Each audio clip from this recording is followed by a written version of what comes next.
Olá, vamos fazer uma viagem no tempo, até uma época em que a humanidade começou a questionar tudo o que achava que sabia. Esta é a história da Revolução Científica, um tempo em que mentes brilhantes olharam para o universo e decidiram que as velhas respostas já não chegavam. Pensem nisto. E se tudo o que se aprendia sobre o nosso lugar no cosmos estivesse, fundamentalmente, errado? Esta pergunta, que parece saída de um filme, foi o pensamento radical que deu início a uma das maiores reviravoltas da história. Bem, para percebermos o impacto desta revolução, temos de ver como é que as coisas eram antes. Durante quase 2000 anos, a visão do universo era dominada por uma ideia que ninguém se atrevia a questionar. Era o chamado modelo geocêntrico. A ideia era muito simples. A Terra está aqui, parada no centro, e tudo o resto, o Sol, a Lua, os planetas, gira à nossa volta. Até faz sentido, certo? É o que parece quando olhavas para o céu. O problema é que, para os cálculos baterem certo, os astrónomos tinham de fazer umas autênticas acrobacias com a matemática. Mas era assim que funcionava e toda a gente aceitava, desde as universidades até à igreja. E foi no meio de toda esta complicação que alguém teve uma ideia revolucionária. E se o problema não estiver nos cálculos? E se o problema estiver no ponto de partida? Ou seja, e se nós não formos o centro de tudo? É incrível pensar que demorou mais de 1500 anos até que esta ideia fosse realmente desafiada. Mas, em 1543, um astrónomo polaco chamado Nicolau Copérnico publicou um livro que propunha algo chocante. E aqui está a grande diferença. Copérnico propôs o modelo heliocêntrico, ou seja, com o Sol no centro. E não era só isso. Ele dizia que a Terra também se movia, girando sobre si mesma uma vez por dia e à volta do Sol uma vez por ano. De repente, os movimentos esquisitos dos planetas no céu passavam a fazer todo o sentido e a matemática ficava muito, muito mais simples. Mas claro, em ciência, uma boa ideia não chega. São precisas provas. A teoria de Copérnico precisava de um detetive cósmico para encontrar as evidências. E esse detetive estava prestes a aparecer, armado com uma ferramenta nova e poderosa. E esse detetive chamava-se Galileu Galilei. Uma nota curiosa, ele não inventou o telescópio, mas foi a primeira pessoa com a ideia genial de o apontar para o céu. E o que ele viu? Bom, mudou absolutamente tudo. A ideia antiga era que os céus eram perfeitos, feitos de esferas de cristal imutáveis. O telescópio de Galileu fez essa ideia em pedaços. Ele viu que a Lua tinha montanhas e crateras como a Terra, viu manchas que apareciam e desapareciam no Sol. E, talvez o mais importante, viu que o planeta Vênus tinha fases, como a nossa Lua, algo que só podia acontecer se Vênus girasse à volta do Sol. O céu, afinal, não era perfeito, era um lugar real.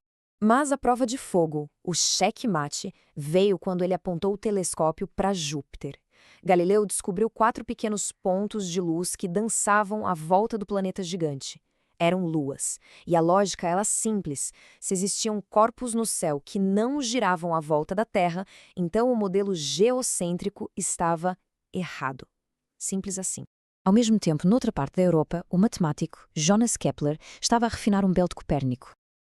Usando observações super precisas, ele descobriu que os planetas não se movem em círculos perfeitos, mas sim em elipses, que é uma espécie de círculo um bocado esborrachado. Com esta correção, o modelo do Sistema Solar tornou-se não só mais simples, mas incrivelmente preciso. Ok, então Copérnico, Galileu e Kepler mostraram como é que os planetas se moviam. Mas ainda faltava a grande pergunta. Porquê? Porquê que eles se movem assim? A resposta viria de uma das mentes mais brilhantes de toda a história, Isaac Newton. Basicamente, Newton escreveu um manual de instruções do universo. A primeira lei, a da inércia, diz que as coisas gostam de continuar a fazer o que já estão a fazer. A segunda explica que é preciso mais força para empurrar algo mais pesado. E a terceira, a da ação e reação, é o motivo pelo qual um foguetão consegue subir. Ele empurra gás para baixo com muita força e o gás empurra-o para cima, com a mesma força. Estas eram as regras do jogo para tudo. E esta frase resume a sua maior descoberta, a gravitação universal. Newton percebeu que a mesma força invisível que faz uma maçã cair de uma árvore é a que mantém a Lua na sua órbita à volta da Terra. De um momento para o outro, o céu e a Terra passaram a obedecer às mesmas leis. Mas esta nova forma de pensar não ficou só a olhar para as estrelas. A mesma curiosidade estava a ser aplicada para explorar um universo completamente diferente, mas igualmente desconhecido, um mundo do invisível. Por exemplo, na medicina, William Harvey questionou a velha ideia de que o corpo simplesmente gastava o sangue que produzia. Através de experiências, ele provou que o coração funciona como uma bomba, fazendo circular os mesmos 5 litros de sangue pelo corpo num sistema fechado, um circuito. A biologia moderna tinha acabado de dar os primeiros passos. E na química, Robert Boyle deitou por terra a ideia milenar de que tudo era feito de 4 elementos: terra, ar, fogo e água. Em vez disso, ele propôs que o mundo era construído com peças minúsculas, como léguas, umas partículas que se combinavam para criar tudo à nossa volta. A química moderna estava a nascer. E depois veio o microscópio. De repente, um novo universo abriu-se. Robert Hooke olhou para um pedaço de cortiça e viu umas pequenas caixas a que chamou células. E Anton Evan Leeuwenhoek descobriu um mundo de animalículos, hoje chamamos-lhes micróbios, a nadar numa única gota de água. A ciência estava a explorar o infinitamente grande e, ao mesmo tempo, o invisivelmente pequeno. Do maior planeta ao mais pequeno micróbio, a forma como víamos o mundo foi completamente virada do avesso. Mas o legado mais importante desta revolução não foi uma descoberta em particular, foi uma nova forma de descobrir. E essa forma é o método científico. Talvez a maior invenção desta época não tenha sido um objeto, mas sim uma ideia, a de que o conhecimento deve vir da observação e da experimentação. As teorias têm de ser testadas. A verdade já não vinha de livros antigos ou da autoridade, vinha das evidências. E é este o motor que move a ciência até hoje.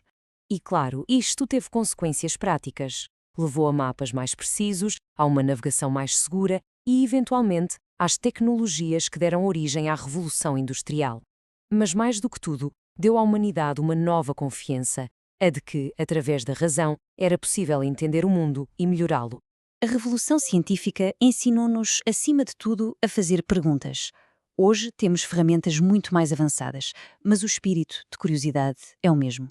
O que nos leva a uma última pergunta. Que ideias que hoje aceitamos como certas serão as que as gerações futuras vão achar estranhas? A próxima grande revolução no nosso conhecimento pode já estar a começar.